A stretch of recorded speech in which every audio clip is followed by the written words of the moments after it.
বনি ইসরাইলের এক লোক 500 বছর আল্লাহর ইবাদত করেছে। কয় বছর? কোথায় জানেন? সাগরের মাঝখানে এক পাহাড়, ওই পাহাড়ের উপরে বসে 500 বছর টানা আল্লাহর ইবাদত।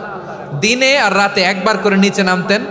সেখানে আল্লাহ তাআলা পাথরের ভেতর থেকে তার জন্য মিঠা পানির ব্যবস্থা করে দিয়েছেন, আর একটা ডালিম গাছের ব্যবস্থা করে দিয়েছেন। সকালে নামলে একটা টসটসে ডালিম, রাতে নামলে টসটসে ডালিম।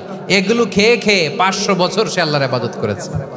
আর সে আল্লাহর কাছে বলেছে, আল্লাহ আমি যখন মারা যাব সেজদারত অবস্থায় যেন মারা যাই। ঠিকই আল্লাহ সেজদারত অবস্থায় সাইয়েদনা আজরাইলকে পাঠিয়ে দিলেন। সেজদারত অবস্থায় লোকটা মারা গেল। 500 বছর ইবাদতের পরে আল্লাহর দরবারে কিয়ামতের কঠিন ময়দানে যখন লোকটা হাজির হয়ে যাবে, আল্লাহ বলবেন, আদখিলু আবদি আল জান্নাতা বিরহমাতি, আমার বান্দাকে আমার দয়া আমার ভালোবাসা দিয়ে জান্নাতে ঢুকায়া দাও। 500 বছর ইবাদত করছে তো আমার দয়ায় আমার বান্দারে জান্নাত দাও।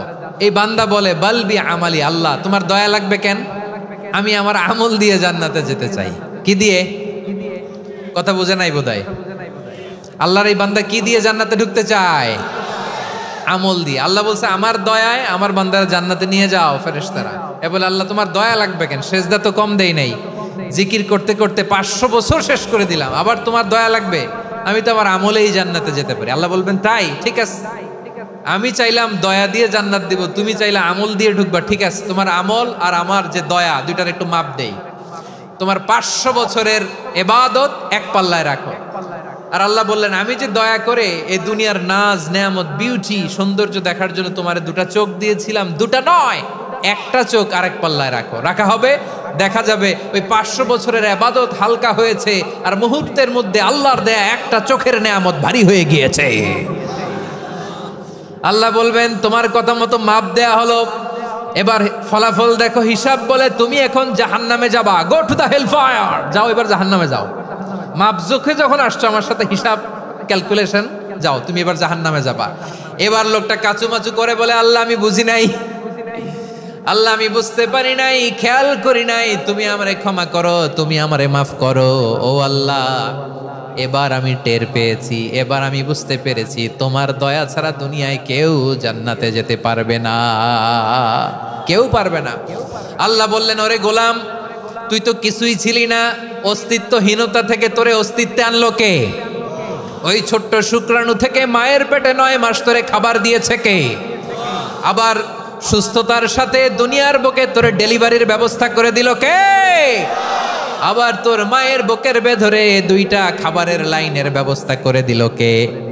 আবার তোকে শৈশব পেরিয়ে কৈশোর পেরিয়ে তারুণ্য, তারপরে যৌবন, এগুলো দান করলো কে? তার চেয়েও বড় কথা, পাহাড়ের মাঝখানে সাগরের মাঝখানে 500 বছর ইবাদত করার শক্তি তোর গায়ে দিয়েছে কে?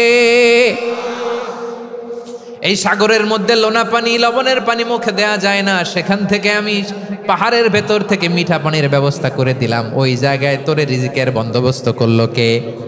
সকাল বিকাল 2 বেলা টসটসে ডালিম খাওয়ার ব্যবস্থা করে দিল কে? তোর আবদার ছিল, আল্লাহ আপনি আমার সেজদারত অবস্থায় রুহু কবজ করবেন, তোর শেষ আবদারটাও পূরণ করেছে কে? ও গোলাম, আমার রহমতের তুলনায়, আমার নেয়ামতের তুলনায় তোর 500 বছরের ইবাদতের কোনো ওজনই হবে না। গোটা বিশ্বের কেউ কোনোদিন আমার জান্নাতে ঢুকতে পারবে না আমি আল্লাহর দয়া ছাড়া। হুয়ার রহমানুর রহিম, তিনি দয়াময়, তিনি মেহেরবান। জিব্রাইল আলাইহিস সালাম বিশ্বনবীর এই লম্বা হাদিসটা যখন শোনালেন, আমি যা যা বলছি এটা বিশাল এক হাদিসের অনুবাদ। বললেন, ইয়া মুহাম্মদ, এই দুনিয়ার সবটাই চলে আল্লাহর রহমত দিয়ে। হাদিসের শেষ কথা, সব চলে আল্লাহর কি দিয়ে? তখন বিশ্বনবী সাহাবাদের বললেন, ও সাহাবারা শোনো, আল্লাহর জান্নাতে কেউ কোনোদিন প্রবেশ করতে পারবে না তার রহমত ছাড়া। সাহাবারা বললেন, ইয়া রাসূলুল্লাহ, আপনিও না, আপনিও কি আল্লাহর রহমত ছাড়া প্রবেশ করতে পারবেন না? বিশ্বনবী বললেন, না আমিও না, আমি বিশ্বনবীও আল্লাহর জান্নাতে আল্লাহর রহমত ছাড়া ঢুকতে পারবে না। তবে কিয়ামতের দিন আল্লাহর রহমত আমার চারদিকে বেষ্টনী দিয়ে থাকবে। আল্লাহ নিজের পরিচয় দিয়ে বললেন, আলিমুল গায়বি ওয়াশ শাহাদাতি হুয়ার রহমানুর রহিম, আমি হলাম রহমান, আমি রাহিম। আল্লাহরে চিনছেন? ও বারোখালীর ভাইয়ের, আপনার রবকে চিনতে পারতেছেন? তিনি দয়ার সাগর, তিনি মায়ার সাগর। তার দয়ার সাগর যে কত বড় আপনার কল্পনাতেও নাই। এজন্য আপনার পাপ যত বড় হোক, অন্যায় যত বড় হোক, অপরাধ যত বড় হোক, আপনার জুলুম যত বড় হোক, আল্লাহর রহমান নামের দরিয়া তার চাইতেও বড়। আল্লাহ বলেন, খুলিয়া ইবাদিয়াল্লাযীনা আসরাফু আলা আনফুসিহিম লা তাকনাতু মির রাহমাতিল্লাহ ইন্নাল্লাহা ইয়াগফিরুয যুনুবা জামিআ ইন্নাহু হুয়াল গফুরুর রহিম। ও আমার গুনাহগার বান্দারা শোনো, জুলুম করেছো, ভুল করেছো, অন্যায় করেছো, আল্লাহর রহমত থেকে নিরাশ হয়ো না। আমরা বিশ্বাসীরা কঠিন কালেও আল্লাহর রহমত থেকে নিরাশ হব না, ঠিক কিনা বলেন? আল্লাহর রহমত থেকে নিরাশ হবেন? ভুল করে ফেলছেন, আরে ভুল তো সবাই করে। পাপ হয়েছে, আরে পাপ তো সবার আছে, আপনারা সবাই পাপী, সবাই পাপী। যত পাপ হোক, ভুল হোক, অন্যায় হোক, অনুতপ্ত হয়ে তওবা করে, ওযু করে, জায়নামাজটা বিছিয়ে সেজদা দিয়ে চোখের পানি ছাড়েন। চোখের বেয়ে পড়া পানি আল্লাহর কাছে যে কত প্রিয়। অনুতপ্ত বান্দার চোখের পানির ফোঁটা তার চোখ বেয়ে, নাকের ডগা বেয়ে জমিনে ড্রপ করার আগেই আল্লাহর ওই বান্দার সব গুনাহ মাফ করে দেয়। আল্লাহ বললেন, আমি রহমানুর রহিম, আমি দয়াময়, আমি মেহেরবান। এরপর আল্লাহ বললেন, হুয়াল্লাহুল্লাযী লা ইলাহা ইল্লা হুয়াল মালিকুল কুদ্দুসুস সালামুল মুমিন। ওয়াল্লাহুল্লাযী, তিনি এমন আল্লাহ, লা ইলাহা ইল্লাহু, তিনি ছাড়া কোনো ইলাহ নাই। আল মালিক, তিনি হলেন আল মালিক। দুইটা শেষ, আর রহমান আর রাহিম শেষ। এবার আল্লাহ 3 নাম্বার গুণবাচক নামের পরিচয় দিচ্ছেন। আল্লাহ বলছেন, আমি হচ্ছি আল মালিক। আমি কি?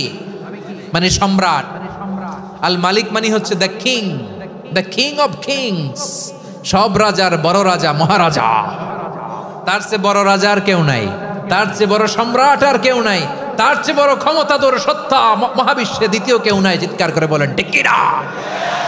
তিনি আল মালিক। আল মালিক মানে ক্ষমতাধর, ক্ষমতার মালিক, রাজা ধীরাজ বাদশাহ। তার ক্ষমতা আর আমাদের ক্ষমতা একরকম নাকি? হ্যাঁ, আমাদের দুনিয়াতে ক্ষমতা অস্থায়ী ক্ষমতা, ঠিক কিনা বলেন? আইজ আছে কাল নাই, এরকম না ক্ষমতা? আল্লাহর ক্ষমতাও তো এরকম না, আইজ আছে কাল নাই এরকম। দুনিয়াতে দেখবেন কোন দেশের প্রেসিডেন্টের 4 বছরের ক্ষমতার মেয়াদ, কোন দেশের 5 বছরের। আল্লাহর কয় বছরের? 10 বছরের নাকি 20 বছর, 100 বছর। আল্লাহর ক্ষমতার মেয়াদ কতদিন বলেন? বুঝে থাকলে বলেন তো। চিরকাল তার ক্ষমতার মেয়াদ। চিল্লায় বলেন ঠিক কিনা?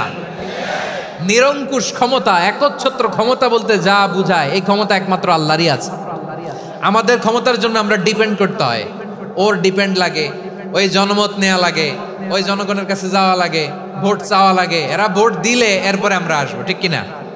আবার জনগণ না চাইলে আমরা নাই। আল্লাহর ক্ষমতা কি এরকম? হ্যাঁ, আবার দেখবেন দুনিয়াতে ক্ষমতায় যাওয়ার জন্য জোট করা লাগে। জোট, জোটের রাজনীতি আছে না নাই?